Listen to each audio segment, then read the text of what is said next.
The devil is a force. How strong the devil is depends upon you.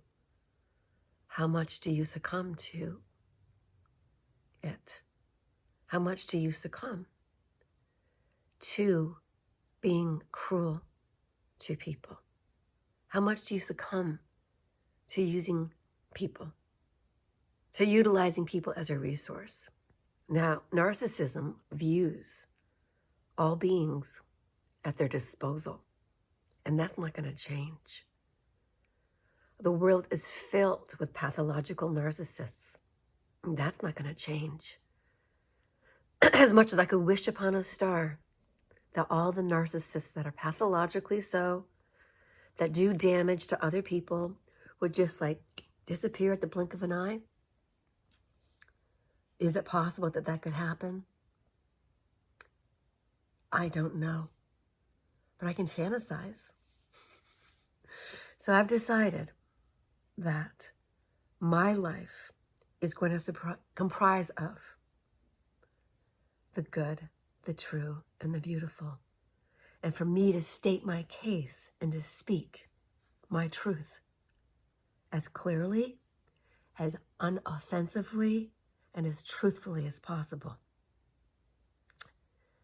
This means now that when I'm confronted with a narcissistic personality type, because I need to have a conversation with a parent figure in my life, I do have a mother and a father still alive, and I am 3,300 miles away from them, purposefully so, because my childhood of hell with my pathologically narcissistic mother and my ball-busted, partially eunuch dad was hell on earth. And we have the capability of turning the earth plane, Plane, we have the capability, individually first, and then collectively, of creating heaven on earth. And it begins within. So I'm cleaning out the garbage.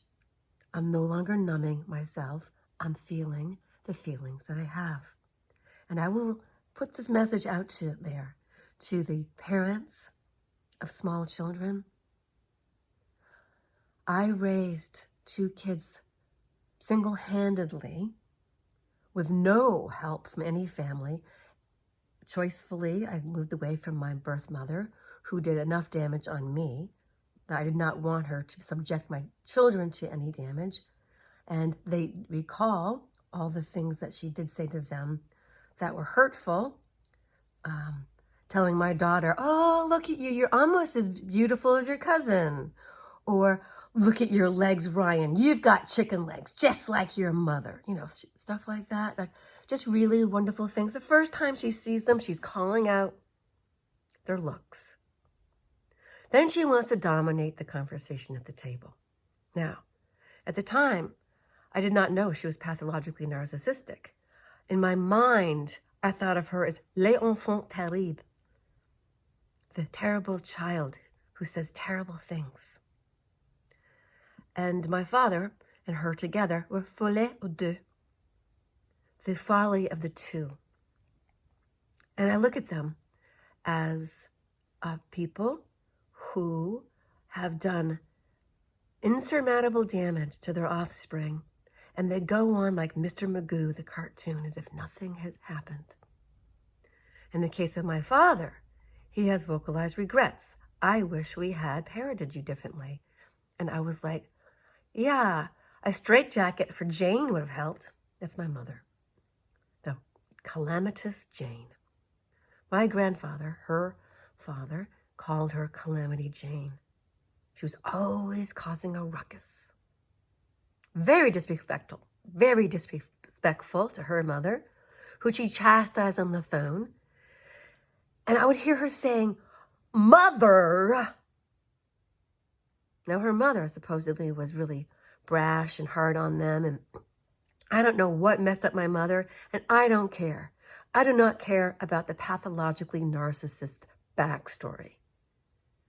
She does not have any excuses for being a name caller, calling me names, and then saying, oh, Kathy, get over it. Sticks and stones will break your bones, but names will never hurt you. And then go on and to continue to insult every fabric of your being. And then she would say, oh, I wish you were a boy. I got that too. It's a good thing I wasn't born in this generation. Can you imagine what that bitch would have done to me? I'm sure I would have been on hormone blockers. Munchkin's syndrome, whatever it's called, when the mother puts her wishes onto the child so that she gets sympathy from everybody else. Whatever.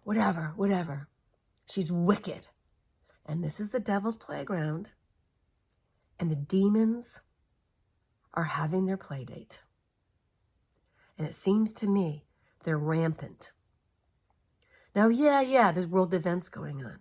There's wars going on. There's people dying going on.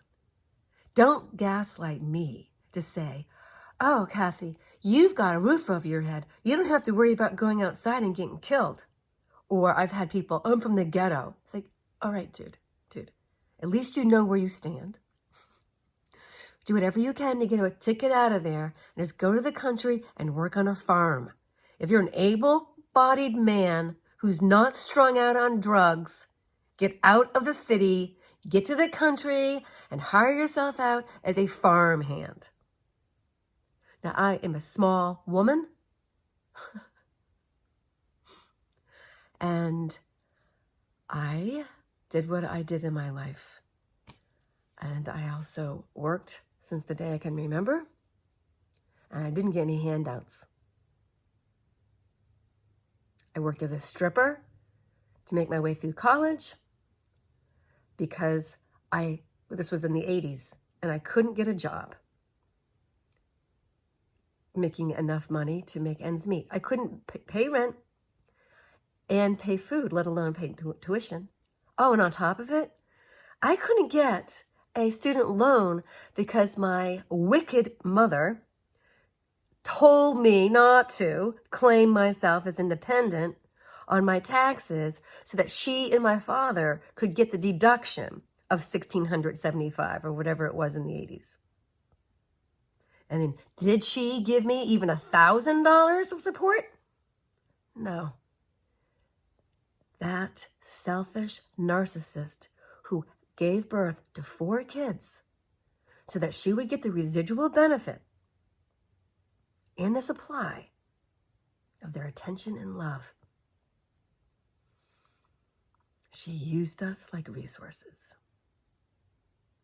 If you're the child of a narcissistic parent and you are struggling with the feelings of guilt for not liking them in the least and having feelings of actual, it's hatred, but you can't really hate them because you almost pity them and you're just so glad you're away from them. But I'm still feeling like, how is it on this planet that it would be allowed that a narcissistic parent could be that effing cruel? To be that effing cruel. Use your own children for resources. Pathologically narcissistic mothers are the worst. And I do hope they have their own special kind of afterlife hell. And if wishing that is bad karma on my part, I don't think that's true. I don't believe it. I don't believe that for a second. I do not believe, I refuse that kind of logic. I refuse that kind of gaslighting that would suggest to a child of a narcissistic mother that their feelings of anger, that their feelings of grief, of remorse or regret, their feelings of knowledge of that parent never loved them. My mother doesn't even know who I am. And all I ever have gotten from her is criticism, except for my blue eyes. Oh, but you've got beautiful blue eyes. I so wanted you to have been a boy. That way I could have had 2 sons and 2 daughters. It would have been the perfect family. Did I have any misgivings about that? No. Did I accept myself as a female? No. Damage done. Check one off for the narcissist. But this game of life is not over yet. And what I can honestly tell you, people, is that the day that woman dies, I may cry a tear, but it's more than likely I'll buy myself a bottle of champagne and some strawberries and chocolate and have a party. Isn't that sad? It is for the narcissist, but it's not for me, because it's my truth. And I can say, whatever spirit entered into that body that posed as my mother, whatever that thing is, I pray that it does not come back to planet Earth to haunt yet another innocent soul.